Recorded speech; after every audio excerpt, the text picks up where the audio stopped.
There are 4 steps to build a model. The first step to building a model is to create a layout. It is helpful to import an AutoCAD or other layout file so we know where to place the resources as we build the model. To do this, select the Backgrounds icon from the toolbar, then select Add a Model Background. In the File Path field, select the DWG file you would like to import. The drawing can be sized to the grid using the options in the Model Background properties. With the drawing in place, drag a source, a queue, 3 processors, and a sink into the model grid.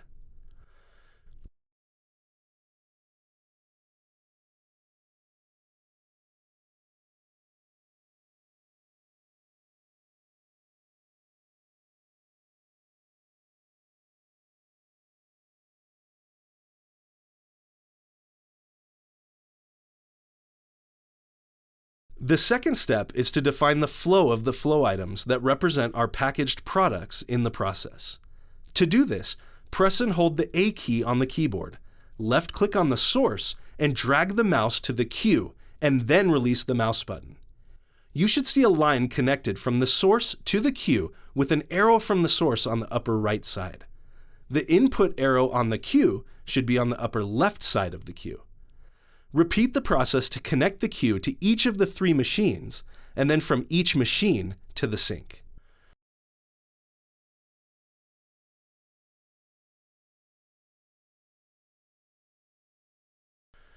The third step is to detail the model. This means adding the correct process times and model logic to ensure the model behaves correctly. For this model, the only change we need to make is the process times for each of the 3 machines. We will try and balance this process the best we can. There is some variability in the arrival rate, so we will keep the default arrival rate of exponential 10 seconds, meaning on average, we will have a box arrive every 10 seconds. Since we have 3 machines, we'll try to maintain balance by giving each machine a processing time of 30 seconds.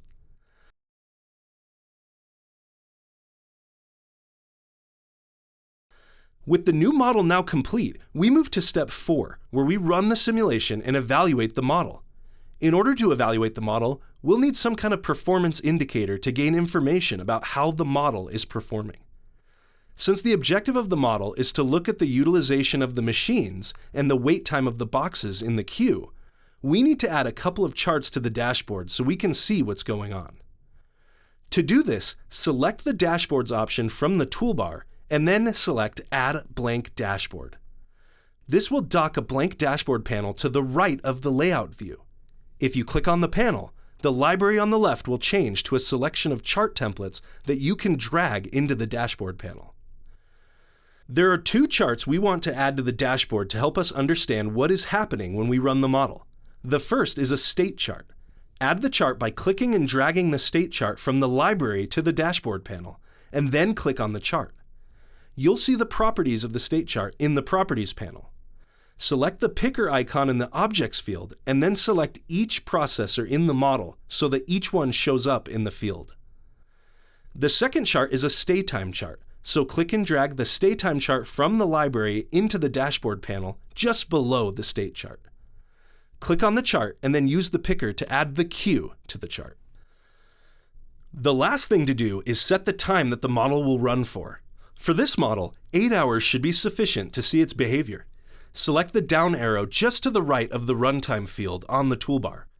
Down at the bottom of the pop-up window, check the stop times box, then set the stop time to 4 p.m.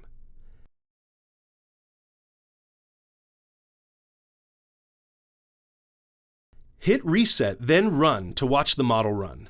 You can adjust the run speed control to speed up the model to run the 8 hours in a matter of seconds.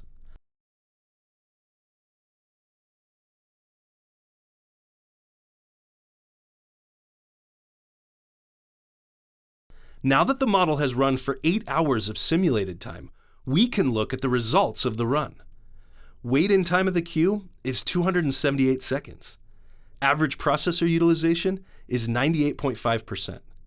This means that on average, parts are sitting in the queue around 90% of the time.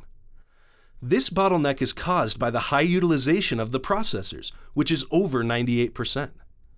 To relieve the bottleneck, we must lower the utilization of the processors. As you can see on the utilization versus wait time chart, if the utilization of the processor could be lowered to 92 or 93%, the wait time in the queue would decrease significantly. One of the main benefits of simulation is that it allows the user to quickly test what-if scenarios and better understand the system. To lower the utilization of the processors, there are 3 options available to us: reduce the arrival rate, add another machine, or speed up the processing time. We can assume that the arrival rate is the pace at which customer orders arrive, so we don't want to slow that down. We can also assume the purchasing of another machine is an expensive option that could be avoided. It's decided that the least costly option for us is to use training and automation to speed up the process. The goal is to lower the utilization of the processors by roughly 10%. To do this, we would need to reduce the process time by 10%, or a 3-second reduction in the processing time at each machine. Changing the process time is simple. Just click on the processor, go to the Properties panel on the right, find the processing time field, and change it from 30 seconds to 27 seconds. Do this for each machine, then rerun the model.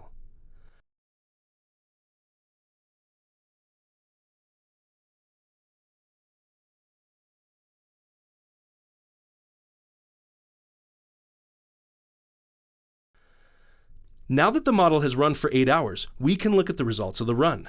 Wait time in the queue, 54 seconds. Average processor utilization, 90.5%. Looking at the utilization versus wait time chart, you can see the average wait in the queue has dropped significantly to just 54 seconds, and the utilization has dropped below 91% on average. The bottleneck is cleared, and only a small number of packaged products remain in the queue. Over the course of time, this represents huge savings by eliminating waste and improving throughput. This is the essence of process optimization and the improvements you can find by using FlexSim to simulate and optimize your processes.